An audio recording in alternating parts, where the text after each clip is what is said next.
예, 우리 할렐루야 샬롬하고 인사하는 시간 갖도록 합니다. 할렐루야 샬롬 샬롬 샬롬 샬롬 샬롬 샬롬. 하나님 사랑합니다. 여러분 주 안에서 사랑합니다. 예, 우리 에베 29장 내용 보니까 아시겠죠? 어려운 말씀이 아니에요. 1절에 선지자 예레미야가 예루살렘에서 이 같은 편지를 느부갓네살이 예루살렘에서 바벨론으로 끌고 간 포로 중 남아있는 장로들과 제사장들과 선지자들과 모든 백성에게 보냈어요. 그래서 10절에 보니까 여기서 이와 같이 말씀하니라 바벨론에서 70년이 차는 내가 너희를 돌보고 나의 선한 말을 너희에게 성취하여 너희를 이곳으로 돌아오게 하리라.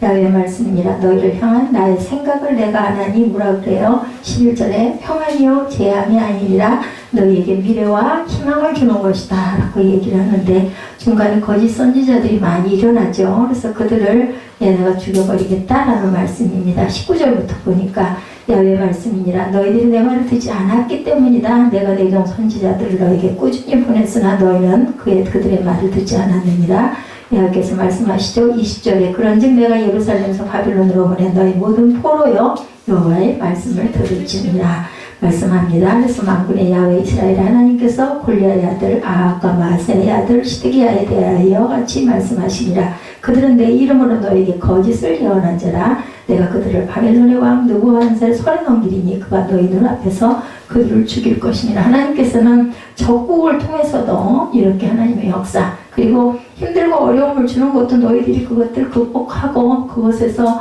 집을 짓고 결혼을 하고 그리고 거기 있는 왕을 축복해라. 왜냐하면 그 나라가 잘 돼야 너희가 평안할 것이다. 이런 내용이 29장에 있습니다.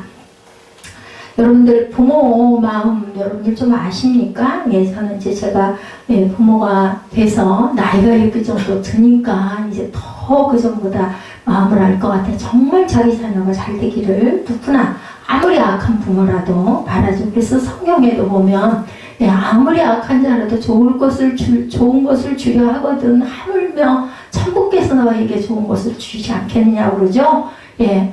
떡을 달라 하는 자에게 돌멩이를 줄 부모가 없고 생선을 달라 하는 자녀에게 나쁜 것을 줄 리가 없다라고 얘기합니다. 뱀을 줄 리가 없다고 얘기하죠. 그래서 마태복음 7장 11절에 너희가 악한 자라도 좋은 것으로 자식이 줄 알거든 하물며 하늘에 계신 너희 아버지께서 구하는 자에게 좋은 것으로 주시지 않겠느냐. 안 주시는 건 왜 그래요? 그죠? 구하지 않았거나 아니면 온전하게 구하지 않았기 때문이다. 자녀들을 위한 부모의 생각은 다 누구나 그죠? 아무리 악한 자라도 선하다. 이 세상에는 부모에 의해서 피해를 입은 자녀도 더러 있어요. 있기는 요즘에는 상처받는 자녀들도 많습니다. 그러나 그 부모가 상처를 준 것도 어쩌면 정말 악한 의미로 상처를 주지는 않지 않았겠나 저는 그렇게 생각합니다. 대부분의 부모들은 자녀를 사랑하기 때문에 할 수 있는 대로 잘 키우려고 하고 자녀가 장성한 후에 떳떳한 사회인으로 살아가기를 바랍니다. 제가 이제 사무엘이 고등학교를 들어가고 뭔가를 열심히 하겠다고 뛰어다니고 하다 보니까 정말 마음에 그 섬기는 마음이 더 많이 들더라고요. 누구나 부모라면 갖는 마음. 그런데 조금 뭔가 빛이 보이면 부모님들은 정말 더 열심히 더 잘해주고 싶은 마음이 기도를 하지 말라고 해도 기도가 나옵니다. 저절로. 그죠? 저 아들을 통해서 하나님의 뜻을 이루시옵소서. 우리는 하나님의 온전하신 뜻이 무엇인지 모릅니다. 그리고 아이는 달려갑니다. 그러다 보니 내가 할 수 있는 영역밖에 일은 하나님께 구할 수밖에 없다. 사람이 할 수 있는 사람이 열심히 해야죠. 안 되는 것은 하나님께 맡기는 수밖에 없다라는 거죠. 하나님께서는 우리 영의 아버지이세요. 우리 육신의 아버지도 계시고 어머니도 계시고 그런데 언젠가는 헤어지죠. 이미 저희 부모님 같은 경우는 일찍 돌아가셔서 없고 지금 어머니가 굉장히 젊게 돌아가셨어요. 저보다 훨씬 10년도 더 전에 제 나이보다 10년도 더 전에 56세 돌아가셨으니까 엄청 젊으실 때 돌아가셨어요. 그때는 그런 걸 잘 몰랐는데 그러다 보니까 제가 지금 이렇게 있지만 우리 보면은 80이 넘은 분들도 정정하게 잘 살아계시는 분들이 있거든요. 저희 어머니가 계셨으면 한 90세 정도 90이 넘으신 분도 요즘에는 잘 살아계세요. 그러다 보니까 참 내가 불효했구나. 그렇게 그리울 수가 없어요. 근데 지금 이상한 건요. 그리운 모습이 아름답게 예쁘게 하고 계시거나 뭘 맛있는 걸 많이 저한테 주었을 때 엄마 모습이 생각이 나는 게 아니라 막 저한테 화내고 욕하고 그러는 모습이 그렇게 그립더라고. 정말 이상해요. 그런 모습이라도 보고 싶다. 한 번은 제가 홍대 앞에 가서 전에도 이런 말씀 드렸는지 모르겠어요. 그 제가 서실을 오래 다녔잖아요. 지금은 아주 그냥 번화한 거리가 됐더라고요. 지나다니다 보니까. 그 서실 앞에서 이렇게 골목으로 이렇게 가는데, 아니, 맞은편에서 이 화사한 꽃양산을 쓰고 앞에서 걸어오는 부인이 있는데요. 어머, 엄마로 보이는 거예요. 그래가지고 한참 동안 그 부인을 쫓아갔었다니까요. 아니, 글쎄 돌아가신 지가 언젠데, 정말로. 그러고는 한참 가다가, 아이고, 아니지, 우리 엄마 돌아가셨지. 그렇게 그리워요. 엄마하고 저는 사이가 별로 좋지 않았습니다. 그래서 제가 자녀들하고의 관계가 더 사랑이 더 풍성하지가 않나, 이런 생각을 가끔 할 때가 있어요. 정말 엄마의 마음을 헤아리지 못하고 엄마의 단점만 그렇게 눈에 보여가지고, 예, 엄마가 그렇게 좋지가 않았었는데 돌아가시고 나니까 욕하고 악쓰는 모습이 그렇게 그립더라고요. 오늘 본문에 하나님께서 말씀합니다. 오늘 11절에, 그죠? 너희를 향한 나의 생각을 내가 아는데 재앙이 아니고 평안이다, 이렇게 말씀을 합니다. 너희에게 미래와 희망을 주려고 내가 너희들에게 이런 마음을 갖고 있다. 자, 이 구절을 보면 너희를 위한 나의 계획은 내가 알고 있는데 너희에게 재앙을 주려고 하는 것이 아니라 미래를 주고 희망을 주려는 것이다. 이게 아버지의 마음, 우리 부모님의 마음, 자녀를 향한 마음입니다. 우리가 은혜롭고 복된 삶을 살아가려면 하나님의 생각을 좀 알고 가면 얼마나 좋을까. 그러면 믿음이 커지지 않겠어요? 우리 그 꼬마 아이들, 갓난 아이들은 무조건 엄마가 무주예요. 무주. 그죠? 엄마 젖에 붙어서 사는 꼬마 갓난이들은, 돌 안에 있는 아이들은 엄마면 다 모든 게 다 해결이 돼요. 그래서 무서운 걸 보면 그냥 엄마 품에 꽉 안기고 붙들고 그냥 놓지를 않으려고. 그래서 병원 같은 데 가면은 이 녀석을 좀 빼놔야 진찰을 하거나 뭘 할 건데, 그냥 낯을 가릴 때는 그냥 엄마를 붙들고 버들버들 떨면서 웁니다. 왜냐면 낯을 가리니까 무서운 거죠. 그렇기 때문에, 예, 그런 마음, 예, 그죠? 예, 하나님의 뜻과 반대되는 삶을 살다가는 낭패를 맞는다. 오늘 본문 내용이 그거예요. 거짓 선지자다. 그들은 너희에게 그렇게 얘기하지만 그를 내가 가만두지 않을 것이다. 우리 부모의 마음이 그렇지 않습니까? 내 자녀에게 해를 끼치는 녀석을 보면 그냥 막 때려주고 싶죠. 이제 내 힘으로, 내 마음으로 안 되면 고발을 하게 되죠. 경찰서에. 이런 일들이 일어납니다. 왜냐하면 내 자녀를 해치니까. 하나님도 마찬가지의 생각을 갖고 계신다. 첫 번째, 우리를 향한 하나님의 생각은 뭐라고 그래요? 11절에 재앙이 아니라 뭐다? 평안이다. 예레미야 선지자가 이 예언을 할 당시에 유다 왕국은 바벨론 왕 느부갓네살의 정복을 당해서 왕과 귀족들과 제사장과 백성들이 모두 다, 예, 그 포로로 끌려간 직후였어요. 유다의 문명이 이처럼 비참한 상태에 떨어진 것은 왕과 백성이 선지자들의 경고를 무시하고 하나님을 떠나 우상 숭배했기 때문이다. 오늘 본문에 아까 여러분들 읽어보셨죠? 이 하나님께서 예고하신 대로 그들이 그대로 심판을 받는 내용입니다. 예루살렘이 함락되면서 수많은 사람이 죽죠. 가옥은 불타고 약탈당하고 예루살렘 성전도 무너지고 왕을 비롯해서 백성들이 모두 다 포로로 잡혀갔어요. 정말로 무서운 재앙이죠. 그런데도 하나님께서는 너희를 향한 나의 생각은 재앙이 아니고 평안이고, 그리고 미래에 대한 희망을 주려고 내가 이러고 있다. 이해가 가요? 여러분들 안 가지? 얼마나 원망이 됐겠어. 하늘도 무심하시지. 우리 옛말에 이런 이야기 많이 하죠. 하나님께서는 자기 백성의 불행을 만나 고통을 당하는 걸 원하지 않는다고 하셨는데, 자기 백성을 향하신 하나님의 생각은 항상 선하고 은혜로우십니다. 우리 부모님들이 자녀를 향한 생각은 항상 선하고 은혜로워요. 아, 근데 왜 우리 엄마는 맨날 나만 보면 소리를 버럭버럭 지르고 미워할까? 우리 자녀들이 왜 그래요? 부모의 마음을 잘 헤아리지 못한 거죠. 철이 없다고 그러죠. 왜 화가 나겠어요? 기대치가 있고 사랑하니까 화가 나죠. 사랑하지 않으면 지나가는 애 보고 화내는 사람은 없어요. 잘못하는 행동을 하면 좀 타이를 수는 있죠. 근데 요즘에는 다른 아이들 보고 함부로 타이렸다가 큰 봉변을 당한다고 그러죠. 어떤 부인이 그 아이들이 그냥 그 담배를 피우고 그러고 있어서 좀 이렇게 타이렸대요. 아이고, 학생들 그러면 안 되지. 그랬더니 그냥 입에서 그냥 그 10대 아이들인데 그냥 욕이 나와가지고 막 너무 무서워가지고 그냥 아이고 뒤도 안 돌아보고 얼른 집으로 뛰어들어갔다라는 그런 그거 이야기를 제가 들었습니다. 실제 있는 일들이에요. 그래서 정말 조심해야 됩니다. 근데 그렇지 않은 아이들이 더 많아요. 그렇지 않은 학생들이 많은데 정말 못된 아이들은 그렇기도 하죠. 하나님께서는 악인을 심판하시나 그걸 기뻐해서 하는 건 아니라는 거예요. 그걸 고치려고, 부모가 자녀를 야단치고 회초리를 들고 때려주는 것은 성경에도 있죠. 친자식이기 때문에 회초리를 들어야 한다라고 얘기합니다. 은혜는 기꺼이 내리지만 심판은 언제나 마지못해서 할 수 없어서 내리는 게 바로 하나님의 마음, 부모의 마음. 회초리를 때리는 거 아무렇게나 항상 그렇게 때려주는 건 아니죠. 에스겔 18장 23절에 보면 나주 야훼가 말하노라. 여기 보십시오. 마태복음 7장 11절 나와 있고 예레미야 29장 그 11절 나와 있는데 에스겔은 밑에 나와 있나요? 에스겔 말씀입니다. 18장 23절에 나주 야훼가 말하노라. 내가 어찌 악인의 죽는 것을 조금인들 기뻐하랴라고 얘기해요. 악인도 기뻐하지 않아요. 그가 돌이켜 그 길에서 떠나서 사는 것을 어찌 기뻐하지 않겠느냐. 악인도 죽이기를 원치 않는다. 돌이키기를 원한다. 33장 11절에는 주야의 말씀에 나의 삶을 두고 내가 맹세한다. 나는 악인의 죽는 것을 기뻐하지 아니하고 악인이 그 길에서 돌이켜서 떠나서 사는 것을 나는 기뻐한다. 그래서 재앙이 그 심판이다 하면서도 재앙을 내리지 않고 심판을 내리지 않고 오래 참으시는 하나님의 마음, 우리 부모님의 마음입니다. 이스라엘의 족속아 돌이키고 돌이키라. 너희 악한 길에서 떠나라. 어찌 죽고자 하느냐 하셨다 하라. 이렇게 말씀해요. 그리고 유다 백성이 범죄하고 멀리 떠났을 때 하나님께서는 안타까운 심정으로 너희가 어찌하여 매를 더 맞으려고 더욱 패역하느냐. 이사야 1장 5절입니다.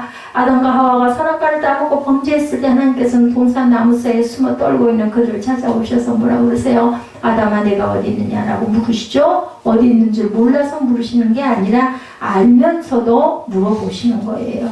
걔 마음의 심령에 내가 여기 있어 이 녀석아 너 왜 그러고 있어? 마음에 찔리라고 이렇게 말씀하죠. 아담과 하와를 심판하기 위함이 아니라 생명의 길을 부리고 사망의 길로 가는 그들에게 회개의 길을 열어주기 위해서였다. 그러나 아담은 하와에게 책임을 떠넘기기에 급급했었죠. 창세기 3장 12절에 뭐라고 말씀하세요? 하나님이 주셔서 나와 함께하게 하신 여자, 함께하게 하신 하나님께서 나에게 주셔서 함께하신 여자, 그가 그 나무 실과를 내게 주므로 내가 먹었나이다. 이렇게 얘기합니다. 이 하나님께서는 두 사람을 에덴 동산에서 쫓아내셨죠. 아담에게는 평생 뭐하라고 땀 흘리고 수고해서 먹어라. 하와에게는 해산의 고통을 내가 너에게 더하겠다. 이렇게 벌을 주셨어요. 또 아담에게 너는 흙이니 흙으로 돌아가리라 라고도 말씀을 하셨습니다. 아담은 범죄하고 회개치 않음으로 하나님의 징벌을 받게 된 거죠. 그런데 하나님께서는 징벌을 내리는 중에도 아담에게 긍휼을 베푸시기를 잊지 않으십니다. 무화과 나무 잎을 대신해서 뭘 주셨어요? 가죽옷을 입혀주셨죠. 누구를 상징한다고요? 예수 그리스도. 그죠? 가죽옷을 입히심으로 인해서 약속을 주신 거예요. 창세기 3장 15절에 내가 너로 여자와 원수가 되게 하고 너의 후손도 여자의 후손과 원수가 되게 하리니 여자의 후손은 내 머리를 상하게 할 것이요 너는 그의 발꿈치를 상하게 할 것이다 라고 얘기합니다.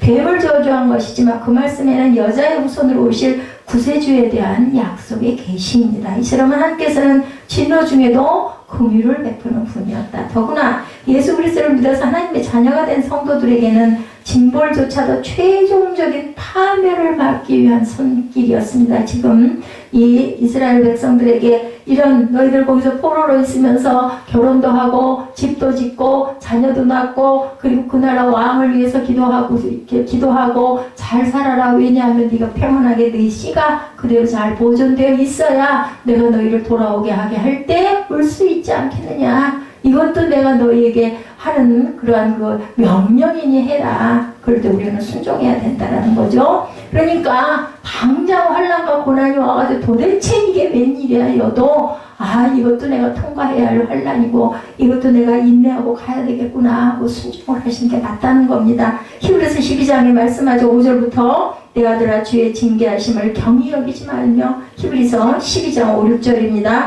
그에게 꾸지람을 받을 때 낙심하지 말라. 주께서 그 사랑하는 자를 징계하시고 그의 받으시는 아들마다 뭐라고 하신다고요? 채찍질을 하시겠다. 너희가 참음은 징계를 받기 위함이라 하나님의 아들과 같이 너희를 대우하시나니 어찌 아비가 징계하지 않는 아들이 있겠느냐. 잘못된 길로 가면요 채찍으로 회초리로 때려줘야 된다는 게 맞다라는 이야기를 하고 있습니다. 그래서 우리 육체의 아버지가 우리를 징계하여도 공경하거늘 하물며 모든 영의 아버지께 더욱 복종하여야 하지 않겠느냐. 저희들에게 말씀합니다. 10절에 저희는 잠시 자기의 뜻대로 우리를 징계하였거니와 오직 하나님은 우리의 유익을 위하여 그의 거룩하심에 참여케 하느니라. 부모된 부모는 네 뜻대로 자녀를 징계할 수도 있지만 하나님 아버지께서는 너희의 유익을 위해서 그렇게 거룩하심에 참여하게 하기 위해서 한 게 아니냐라고 말씀합니다. 히브리서 누가 썼어요? 바울이 썼죠. 11절은 무릇 징계가 당시에는 즐거워 보이지 않고 슬퍼 보이나 후액으로 말미암아 연단한 자에게는 의의 평강한 열매를 맺게 한다. 그러므로 피곤한 손과 연약한 무릎을 일으켜 세우고 13절 너희 발을 위하여 곧은 길을 만들어 저는 다리로 하여금 어그러지지 않고 고침을 받게 하라. 절뚝발이 인생 살지 말고 온전하게 징계 속에서도 순종하여서 은혜 받고 고쳐라. 만약에 하나님을 떠나 세속을 따라서 살아가는 데는 징벌이 임하지 않고 만사 형통하다면 그 사람은 정말로 불행한 사람이에요. 아무도 망나니 짓을 해도 내버려 두면 그건 버린 자식. 그죠? 상관 안 하는 상관. 그것은 하나님께서 그 사람에게는 관심을 도무지 두지 않는 것과 똑같다. 아무 일도 일어나. 내가 그냥 못된 짓은 있는 대로 하고 다니는데도 아무 일이 안 일어나. 주의를 안 지키고 아유 그런 게 어딨어. 아유 나는 편하게 잘 거야. 좋을 거야. 이런 사람 내버려도 아무 일도 없어. 직장에서도 별일이 없고 뭐 일상에도 별일이 없어. 그건 버림받았다는 그 경고를 여러분들 징계가 있다라는 그 경고는 나를 하나님께서 보고 계신다라는 신호라고 아시기 바랍니다. 징계를 통해 회개하고 하나님께로 돌아오게 하는 것은 우리를 위한 하나님의 생각이라는 것. 내 생각은 너희의 생각보다 높고 깊다라고 말씀하시죠. 진정한 평강은 우리가 죄를 해결한 후에 비로소 누릴 수 있다. 그 근거가 바로 이사야 48장 22절에 말씀합니다. 여호와께서 말씀하시되 악인에게는 평강이 없다 하셨느니라. 이렇게 말씀하세요. 평안은 오직 사죄의 은총을 받은 성도들만이 누릴 수 있는 것이다. 아까 기도문에 왔었던 것 같아요. 네, 로마서 8장 5, 6절 우리 윤여 집사님 육신을 따르는 자는 육신의 일을 영을 따르는 자는 영의 일을 생각하느니 육신의 생각은 사망이요 영의 생각은 생명과 평안이니라. 하나님은 생명과 평안을 우리에게 주세요. 그래서 내 마음에 불안함이 있거나 부정적인 생각이 들어오거나 누구를 막 미워하고 죽이고 싶은 마음이 들어오면 이유는 있죠. 당연히. 그렇지만 그거는 하나님의 생각이 아니라 악한 것에 생명과 우리를 죽이려고 하는 나쁜 악한 사탄에 그래서 내 마음의 평강을 깨려고 하는 거라고 생각을 하시고 예수 이름으로 물리치시고 그리고 또한 내가 죄를 많이 졌는데 예수께서 나의 생명도 구해주셨는데 아이고 내 평안을 위해서 그냥 용서해버리자. 발길의 먼지를 털어야죠. 그런 사람들하고 깊이 관계할 일은 아닙니다. 기도하고 그냥 마음을 비우시는 거죠. 이 평안에 대해서 예수께서는 평안을 너에게 끼치노니 곧 나의 평안을 너에게 주겠다. 요한복음 14장 27절 말씀입니다. 내가 너에게 주는 것은 세상에 주는 것 같지 아니하니라. 너희는 마음에 근심도 말고 두려워하지 말라. 두려워하는 마음은요 절대로 좋은 마음이 아니에요. 염려하고 걱정하는 마음은요 내일 일을 언제 하라고요? 내일에게 맡기라고 말씀합니다. 아이고 저당하는 무슨 일이 일어날지 절대로 이런 생각하지 마시기 바랍니다. 오늘 일만 염려하시고 내일 일은 또 내일이 해결해 줄 거니 그냥 딱 여기서 오늘 하루를 망치지 말자 이런 생각하시기 바랍니다. 세상이 주는 평안은 일시적이고 조건보고 변질되고 사라지기도 한다. 그러나 주님께서 주시는 평안은 환경과 조건에 상관이 없고 누구도 빼앗아 갈 수가 없다. 그래서 우리가 성령의 은혜를 입으면 그건 정말 돈으로도 살 수 없는 은혜가 된다고 그러죠. 나 어느 곳에 있든지 늘 마음이 편하다. 주 예수 주신 평안함 늘 충만하다. 이 찬송 여러분들 아시죠? 나의 마음속에 늘 평안해. 나의 마음속에 늘 평안해. 악한 죄 파도가 많으나 마음이 늘 평안해. 이렇게 우리가 고백을 합니다. 예, 찬송가에 있죠. 예, 사모라면 역경과 시련의 밤을 반드시 만납니다. 우리가 하루 중에도 밤 시간 있잖아요. 어떤 사람에게는 휴식 시간, 어떤 사람에게는 고뇌하는 시간, 어떤 사람에게는 불면의 시간, 어떤 사람에게는 정말 단잠의 시간이에요. 다 달라요. 똑같은 밤인데도. 그래서 시련이 있기도 하고 그것을 우리는 휴식이 되기도 하고 편하게 아유 오늘 정말 하루 정말 기쁘고 즐겁게 잘 살아내. 이런 사람에게는 평안한 밤. 오늘 정말 공부하고 너무나 힘들고 내일 이걸 도대체 어떻게 쓰면 좋아. 이런 사람에게는 또 잠이 안 오는 그런. 그래서 사랑하는 자에게 하나님께서는 단잠을 주신다라고 말씀합니다. 예, 제가 사무엘이 여기 와 있으니까 잠을 자요. 너무 신경을 많이 써서 피곤해서 그런지 아니면 그죠? 예, 하나님이 또 의지처를 의지하라고 주셔서 보내주셔서 우린 정말 정확하게는 모릅니다. 근데 어찌됐든 간에 많이 자더라고요. 나도 모르게 그냥 뭘 좀 보다가 예, 밤을 꼴딱 새워도 잠을 못 자고 새벽까지 있었는데 근데 그냥 새벽이면 늘 그냥 마음이 불안합니다. 뭐 3시에도 깨고 4시에도 깼는데 그냥 6시 못 되면 얘를 깨워야 되는데 그때 깜빡 잘까 봐서 무척 걱정을 하긴 합니다.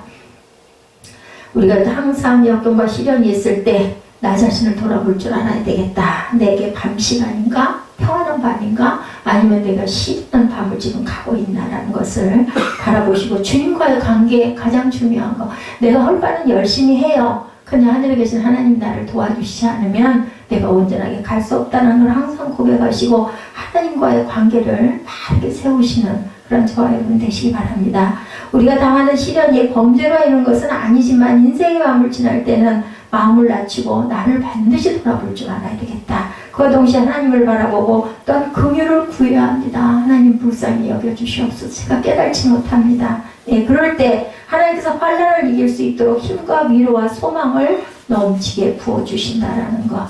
자, 우리가 시련과 역경의 밤을 믿음으로 통과할 때 예, 축복의 아침을 맞게 되는데 첫 번째 우리를 향한 하나님의 생각은 뭐라고 그랬어요? 아까 11절에 재앙이 아니고 평안이다. 두 번째로 우리를 향한 하나님의 생각은 우리의 미래에 소망을 주려는 것이다 라고 말씀하죠. 바벨론에 잡혀간 유다 백성은 깊은 절망에 빠졌어요. 오늘 예, 제가 32절까지 있어서 이거를 다 교독하자고 그러면 또 아유 무슨 성경 말씀을 이렇게 됐다 길게 읽어 이럴 수도 있겠다는데도 아무리 생각해봐도 한 장은 읽어야 내용을 아실 것 같고 말씀은 되도록이면 좀 짧게 전하는 것들이 다 편해하시니까 일단은 읽어야 전체 내용은 알지 않겠나 해서 제가 교독을 했습니다. 그들은 스스로를 말라빠진 해골과 같다라고 말합니다. 중병에 걸렸더라도 숨이 붙어있으면 소생할 수를 기대할 수 있겠는데 백골이 된 다음에는 절대로 살아날 소망이 없죠. 그렇지만 사람은 할 수 없지만 누구는 하세요? 하나님께나 하시죠. 에스겔 37장에 그죠? 그 골짜기에 마른 뼈들의 환상 여러분들 아시죠? 자, 하나님은 선지자 에스겔에게 한 환상을 보여주십니다. 에스겔 37장을 통해서 환상 중에 그 어느 골짜기 가운데 서 있는데 사방에 뼈가 가득 널려 있죠. 게다가 그 뼈들은 아주 말라 배틀어졌어요. 그죠? 그러나 에스겔 선지자가 하나님의 영을 받아서 뼈에게 말합니다. 명령하죠. 너의 마른 뼈들아 야훼 말씀을 들을지어다 하고 1절부터 10절까지 나타나죠. 야훼께서 이 뼈들에게 말씀하기를 내가 생기로 너에게 들어오게 하리는 너희가 살리라. 너희 위에 힘줄을 두고 살을 입히고 가죽을 덮고 너희 속에 생기를 두리니 너희가 살리라. 또 나를 야훼인 줄 알리라 하고 이렇게 얘기하고 났더니 예 어떻게 됐어요? 뼈들이 막 삐거덕 하면서 들어맞아서 뼈들이 서로 예 그죠 힘줄이 생기고 살이 입혀지고 그 위에 가죽이 덮여서 완전한 사람 뭐 됐어요? 나중에 군대가 돼요. 군대. 예 그래서 에스겔 골짜기 그 아주 유명합니다. 아직 생기가 없어서 죽은 상태 그죠? 그래서 다시 에스겔 선지자 하나님 명을 받아서 또 태어납니다. 뭐라고 그래요? 주 야훼의 말씀에 생기야 사방에서부터 와서 이 사망을 당한 자에게 붙어서 살게 하라 하였더니 새끼가 그들에게 들어가니 그들이 곧 살아 일어나 서는데 극히 큰 군대가 되었더라. 얼마나 많으면 군대가 됐다고 하겠습니까? 이 환상은 하나님께서 바벨론에게 포로 생활하는 유다 백성을 해방하셔서 그 본토로 돌아와서 다시금 나라를 세우게 하실 것이라는 상징으로 보여주신 거예요. 하나님께서 에레미야 선지자에게도 이런 계시를 주셨다라는 거죠. 에스겔에게도 주셨고 에레미야에게도 주셨다. 나 야훼가 이같이 말하노라. 바벨론에서 70년이 차면 내가 너희를 공고하고 나의 선한 말을 너에게 실행하여 너희를 이곳으로 돌아오게 하리라. 이렇게 말씀하죠.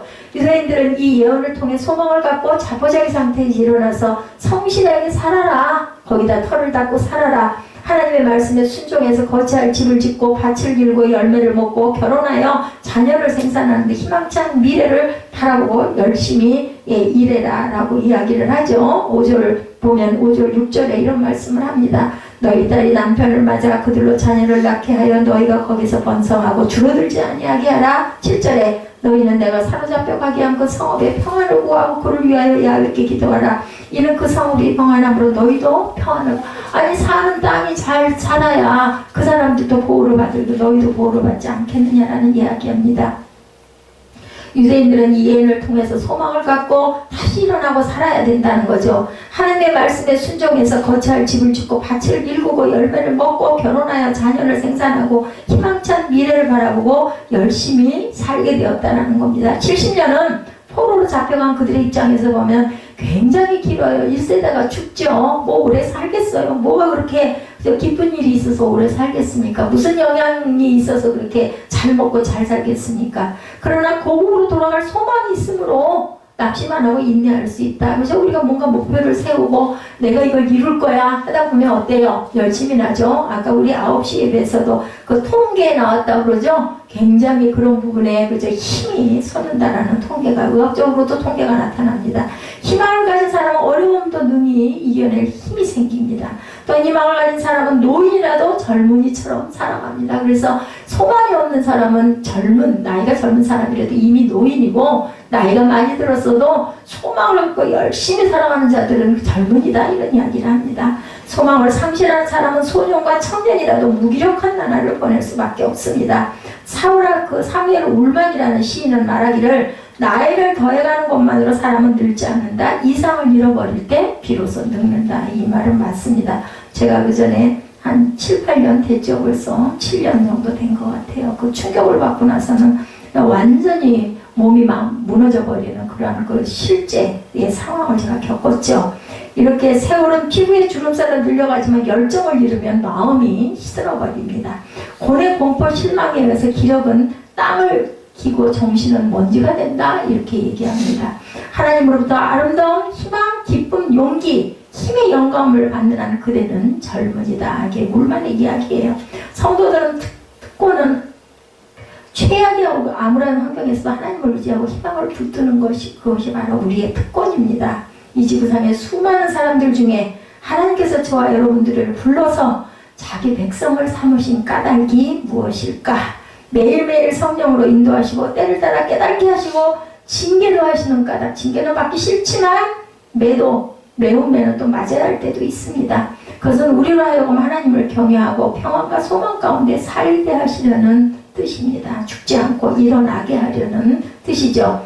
아무것도 염려하지 말고 두려워하지 말라. 성경은 말씀하죠. 성도님들을 향한 하나님의 생각은 재앙이 아니고 평안이다. 너희를 향한 하나님의 뜻은 희망을 주려는 것임을 잊지 말아라. 이건 본문입니다. 자녀들을 위해서 염려하지 말고 미래를 하나님께 맡겨야 합니다. 우린 기도할 부분밖에 없어요. 제가 그런 얘기 자꾸 합니다. 사무엘 아빠가 굉장히 사무엘을 연연해 해요. 그래서 그냥 놔두세요. 그냥 불편하다는 거 좀 도와주고 우리는 바라볼 뿐이죠. 자녀를 거칠날지 속을 나느냐 옛말이 딱 맞습니다. 제가 그런 이야기를 합니다. 누구에게 맡길까요? 하나님께 맡겨야 되겠죠. 사람이 할 수 있는 일은 하나님께 기도할 수밖에 없습니다. 지금 우리나라 부모들은 자녀들의 교육 문제에 엄청 마음을 쓰죠. 자녀들에게 공부만 강요한다고 잘 되는 것이 아닌 건 다 압니다. 주 안에서 양육하시기 바랍니다. 어려서부터 창조주 하나님을 경외하도록 가르치고 그리고 공부를 하는 것도 하나님의 영광을 위해서 하는 것이라는 것을 자꾸 마음에 심어주는 거. 물질, 재산 많이 물려주면 당장은 편하고 떵떵하게 살 수 있을지 모르지만 오히려 그것이 독이 될 수도 있다는 거. 절대로 어려움을 뚫고 나갈 수가 없어요. 재물이라는 건 있다가도 순식간에 없어집니다. 우리가 말씀이 우리의 자녀에게로 항상 임할 수 있도록 기도해 주는 것. 우리 자녀들을 향하신 하나님의 생각은 뭐라고요? 재앙이 아니고 재앙이 아니고 평안이다. 그들에게 소망을 주려는 것임을 절대로 잊지 말고 공부하라는 말보다는 하나님을 사랑하고 경외하라는 이야기를 심어주시기 바랍니다. 우리 자녀들이 하나님을 사랑하고 경외한다면 그들의 장래에 대해서는 걱정할 필요가 없습니다. 전 실제로 봤어요. 예전에 우리 구리아파트 살던 그 노집산에 대해 그 딸들이 큰 딸은 공부를 잘했지만 작은 딸은 아주 날라리 망난이었었어요. 그런데도 보니까 아주 나중에 자라서 그 10수년 후에 보니까는 경아 어머니는 전도사님이 되어 있고 남편분은 장로님이 되셨죠. 롯데제과 과장님이었죠. 그랬다가 사표를 내고 교회로 들어갔습니다. 그래서 결국은 그 장로 되기가 여의도교에서 굉장히 어렵죠. 장로님이 되어 있었고, 그리고 아이들은 아주 공부를 잘해가지고 큰 딸도 시집을 잘 가고 작은 딸도 그렇게 망나니였는데 성신여자대학교 영문과 들어갔다가 대학원을 다닌다라는 이야기를 듣고, 그 집 아들이 막내가 그 영광이었죠. 아주 그 훌륭한 그 군의관인가 돼가지고 아주 정말 잘 되셨더라고요. 보니까 뭐 그 가정은 그냥 온전히 하나님께서, 어머니가 굉장히 기도를 많이 했죠. 그냥 집에다 설거지 그릇 엎어놓고 맨날 그 막내 아들 등에다 업고는 신방 다니고 가서 예배 다니고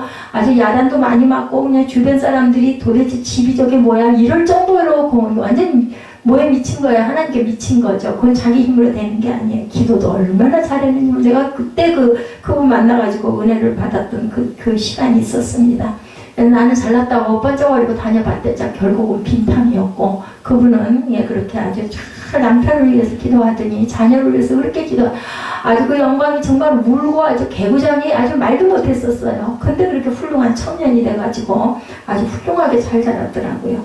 이거 보고 제가 기도하는 자녀는 정말 아닌 것 같지만, 그리고 그 전에 그 반석교회 그 목사님 아들 그렇게 인상 속 얼굴은 그냥 잔뜩 우거지상을 해가지고, 우리 아들 거기다 대면 아주 그냥 정말 신사죠. 많이 돕죠 저를. 아주 그냥 그 아들은 그냥 주일날이면 아주 죽을 쌈을 하고 우거지상을 하고 맨 뒷자리에 앉아가지고 고개를 땅에다 쳐갖고 밥도 제대로 안 먹고 말도 안 하고, 뭐 자기 엄마 목사님한테도 뭐 눈길도 안 주고 그러고 있다가 그냥 어떨 때 밥도 안 먹고 그냥 가버리고. 그럼 그렇게 엄마 걱정을, 무슨 아들이 저래, 목사가 왜 아들을 졌다 이러저렇게 그냥 놔둬. 그때 그랬어요. 근데 나중에 그 후년, 그 6, 7년 후에 보니까 아주 장성해가지고 아들이 그렇게 엄마를 지키고, 교회 엄마 혼자서 교회 지키고, 그분도 거기서 이제 주무시고 맨날 하니까, 그러면 누구 상담 온다 그러면요, 다 그 방에 가가지고 지키고 앉았대요. 엄마한테 무슨 일 있으면 안 된다고. 그렇게 훌륭하게 자라가지고 대학도 무슨 전자공학인가 뭔가를 해가지고 대학도 가고 장가도 가고 아주 잘 자라더라고요. 그런 거 보면서 눈으로 볼 때는 목회자애들이 문제가 많아요. 제대로 그때 잘 못 돌보기 때문에 그냥 뭐라 그래요, 하나님이 기르신다라고 그냥 밀어넣죠. 하나님 일이 먼저라고. 근데 나중에 보면 못된 아들을 저는 별로 못 봤어요. 제 주변에서는. 하나님께 맡기시기 바랍니다. 요셉은 애굽에 팔려가서 남의 집 노예가 되죠. 노예에게 정말 희망이 없었을 거예요. 얼마나 힘들었겠어요. 그러나 요셉은 하나님을 경외하는 사람이었기 때문에 항상 어떤 상황에도 하나님께서 보여주신 꿈을 생각하면서 희망을 잃지 않습니다. 우리 눈으로 보는 게 다가 아니에요. 눈으로 보일 때 정말 대단한 것 같고 인 것도 사실은 아무것도 아닐 수 있다는 거. 요셉은 꿈에서 본 두 가지 환상이 그를 향하신 하나님의 생각이라는 것을 항상 기억합니다. 그래서 그 꿈은 현실로 이루어지죠. 그런 신앙생활 열심히 하는 자녀들, 그 미래는 정말로 희망적인 탓한 대로라는 것. 공부 잘한다고 재능이 있다고 해서 그 장래가 그렇게 되리라고는 생각하지 말고 먼저 하나님을 경외하게 하십시다. 인생의 성공은 하나님의 사랑을 받느냐 못하느냐에 달려 있음을 우리가 알아야 됩니다. 자녀를 신앙으로 물려주는 유산을 로펠러처럼 그 어머니의 유언을 기억해서 항상 앞자리에 11조 항상 목사님의 마음을 아프지 않게 하는 거, 그걸 항상 그 네 가지를 그렇게 아주 깊이 생각하고 갔더니 결국은 그렇게 수만 교회를 세우죠. 록펠러가 나중에 죽게 돼가지고 나는 이제부터는 정말 내 재산이고 뭐고 다 소용없다 하고는 그걸 모두 다 기부를 하고 하나님의 일에 달려다녔더니 어느덧 뭐 몇 년 후에 죽는다고 그랬던 게 96세까지 살죠. 그리고 교회를 몇만 개의 교회를 세웁니다. 단언할 수 있는 것, 하나님 중심으로 살아갈 때 지금은 아버지 같고 손에 이건 도대체 뭐야, 밑빠진 독에 물 붓는 것 같다 해도 하나님께서는 반드시 갚아주십니다. 뭘로? 30배, 60배, 100배로. 하나님께서 희망찬 한 해를 보내일 수 있다. 분명히 올해 한 해도 우리는 승리한다. 이런 마음을 가져야 됩니다. 첫째로 우리를 향한 하나님의 생각은 재앙이 아니고 평안이다. 두 번째, 우리를 향한 하나님의 생각은 미래의 소망을 주시는 것이다. 세 번째, 우리를 향한 하나님의 생각을 아는 성도들의 기도를 하나님께서 들어주신다. 2018년에 평창 동계올림픽 그때 그 개막되기 전에 1월 3일에 그동안 1년 11개월 동안 끊겼던 판문점 연락 채널이 재개통이 됐었다고 하네요. 전 잘 몰랐습니다. 1월 9일에 남북 간 고위급 회담을 갖기로 한 것도 그 전화를 통해서 협의가 됐대요. 그 전화 때문에.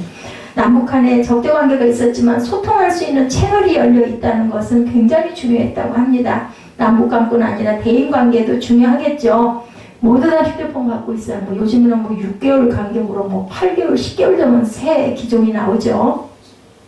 제가 휴대폰 이제는 완전히 정말 끝물이 됐어요. 4년을 썼더니. 그래서 좀 그걸 좀 관심을 갖다 보니까 정말 휴대폰들이 많이 나왔더라고요.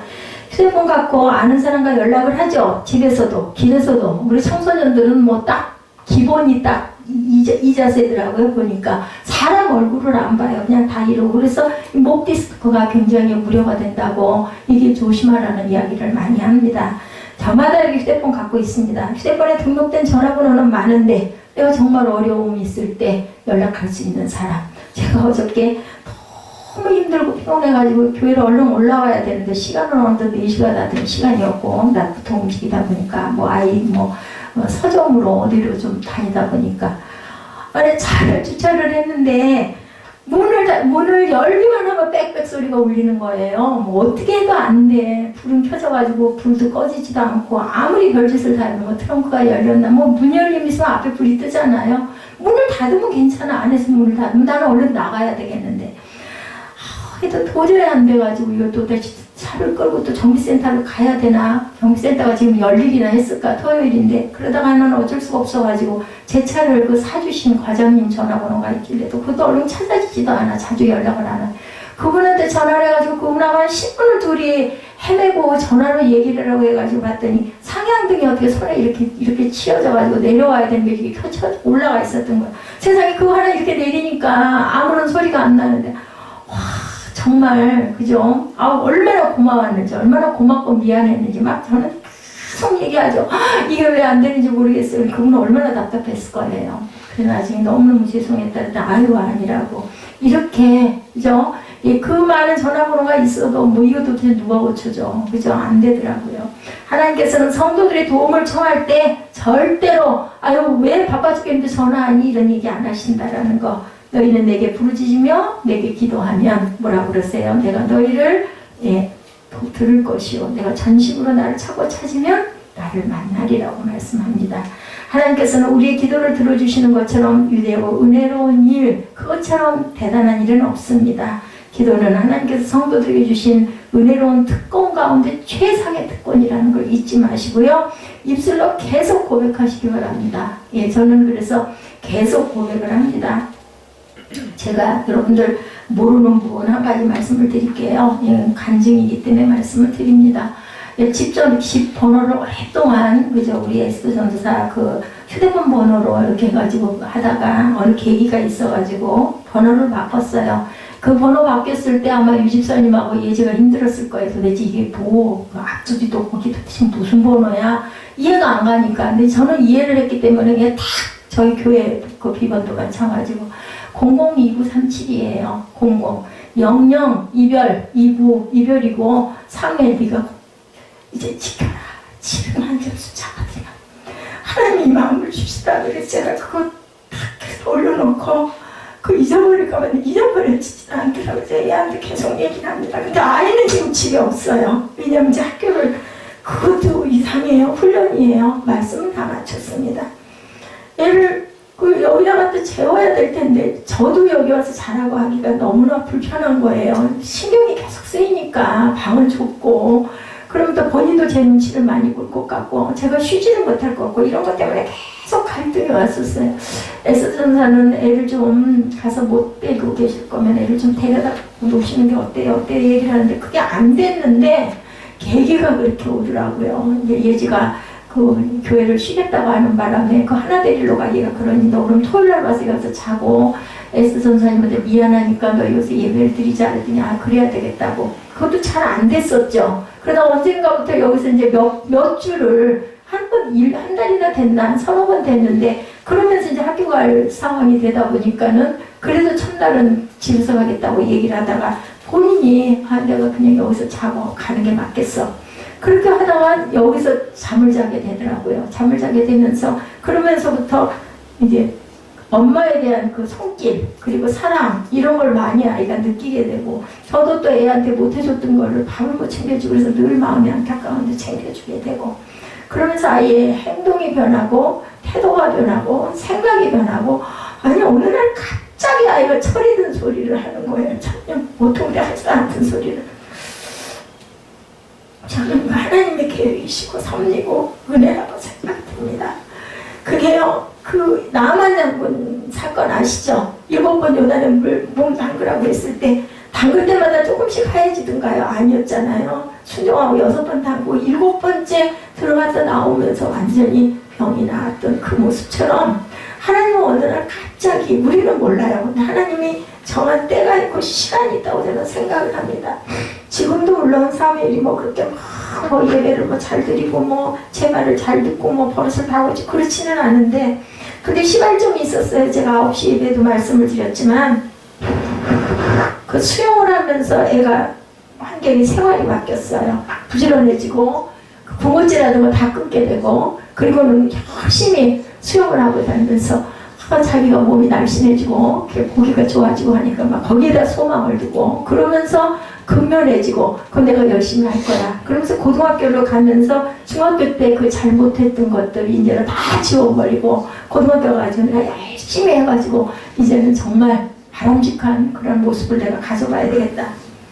그 일어나라고 그래도 그렇게 안 일어나는 녀석이 5시 40분만 되면 다 깨우면 내가 벌떡 일어나가지고 씻고 챙기는 걸 보면서 이거는 내가 하는 일도 아니고 뭐 환경 때문에 된 것도 아니고 하는 걸로 봐서는 이 자식은 군대 나갔다 와야지 변하지 절대로 못 고칠 것 같다고 너 그렇게 잠을 자서 어떡하겠니 했는데 애가 완전히 어떻게 그렇게 벼랑간에 바뀔까 할 정도로 바뀝니다. 우리는요 조금만 해주면 돼요. 저도 참 혈기를 많이 내고 아이고 저런 자식은 세상 천지에도 못 보겠어 도저히 방법이 없어 했는데 그래도 하나님께 보시고 그 이름을 그냥 두셨겠느냐고요. 사무엘이라는 이름 그냥 제가 그냥 한 게 아니에요. 감독이 와가지고 이름을 준 거고 바울도 마찬가지입니다. 하나님께서는 우리에게 대화를 통로를 24시간 열어놓고 계신다는 것 우리의 기도를 권하는 말씀 우리 잘 아시죠? 마태복음 7장 말씀 우리 읽고 결단하는 시간 갖도록 하죠. 마태복음 7장입니다. 7절이죠. 마태복음 7장 10절 구하라 그리하면 너에게 주실 것이요 찾으라 그리하면 찾아낼 것이요 문을 두드리라 그리하면 너에게 열릴 것이니 구하는 이마다 받을 것이요 찾는 이는 찾아낼 것이요 두드리는 이에게는 열릴 것이니라. 너희 중에 누가 아들이 떡을 달라 하는데 돌을 주며 생선을 달라 하는데 뱀을 줄 사람이 있겠느냐. 너희가 악한 자라도 좋은 것으로 자식에게 줄 줄 알거든 하물며 하늘에 계신 너희 아버지께서 구하는 자에게 좋은 것으로 주시지 않겠느냐. 우리에게 그저 기도할 용기를 주는 귀한 말씀입니다. 예, 구하면 받을 것인데 구하지 않기 때문에 너희들이 받지 못한다. 구해도 온전히 구하지 않고 잘못 구했기 때문이라고 말씀을 합니다. 우리는 하나님께서 나의 기도를 절대로 부담스럽고 염려하고 받지 않으시고 이런 게 귀찮다라고 하는 건 없습니다. 히브리서 4장은 우리에게 이같이 또한 기도하는 것을 격려합니다. 히브리서 4장 15절 16절에도 말씀합니다. 우리에게 있는 대제사장은 우리의 연약함을 동정하지 못하실 리가 아니요 모든 일에 우리의 똑같이 시험을 받으신 이로되 죄는 없으시니라. 그러므로 우리는 긍휼하심을 받고 때를 따라 돕는 은혜를 얻기 위하여 은혜의 보좌 앞에 담대히 나아갈 것이니라. 은혜의 보좌 앞에 담대히 나아가는 게 뭐예요? 기도하는 거죠. 성도들의 기도가 반드시 응답되는 근거가 뭐라는 걸 말씀하죠. 대제사장이신 예수 그리스도의 이름으로 나아가는 것, 그것이 바로 응답입니다. 우리가 그리스도의 이름으로 기도할 때 하나님께서는 들으시고 응답해 주신다라는 거죠. 전능하신 하나님께서는 불가능이 없으시므로 우리의 문제가 아무리 크고 어렵더라도 염려하지 마라. 사람은 염려를 합니다. 하나님은 염려할 일이 없어요. 제가 아들 때문에 그렇게 낙심하고 아이고 그냥 이걸 도대체 어떻게 했으면 좋아 할 때 하나님께서는 절대로 염려하지 않고 저를 보고 웃으셨을 것 같아요. 때에 내가 그 녀석 가만히 안 둘 거니까 걱정하지 말아라 하셨겠죠. 이사야 58장 9절이죠. 내가 부를 때에는 나 여호와가 응답하겠고 내가 부르짖을 때에 말하기를 내가 여기 있다 하리라. 이렇게 기도하시기 바랍니다. 그랬을 때 다윗이 고백하죠. 푸른 풀밭 쉴 만한 물가 위로 사망한 음침한 골짜기를 지날 때도 내가 동행하겠다. 다윗은 고백합니다. 근데 그 다윗이 그렇게 평탄한 삶을 산 사람이 절대로 아니죠. 예, 우리를 위한 하나님의 생각, 예, 재앙이 아니고 평안이고 우리의 미래에 희망을 주려는 것이다. 우리 한 사람 한 사람을 하나님께서는 바라보신 뜻은 항상 은혜와 선이라는 것을 잊지 마시고 항상 하나님의 생각은 평안과 희망이고 우리에게 항상 좋은 곳으로 채워주시는 것을 바라고 계시다라는 것. 내 생각은 재앙이 아니고 평안이다. 그리고 너희에게 소망을 주는 것이다 라는 그 고백이 저와 여러분의 고백이 되시기를 주님의 이름으로 축복합니다.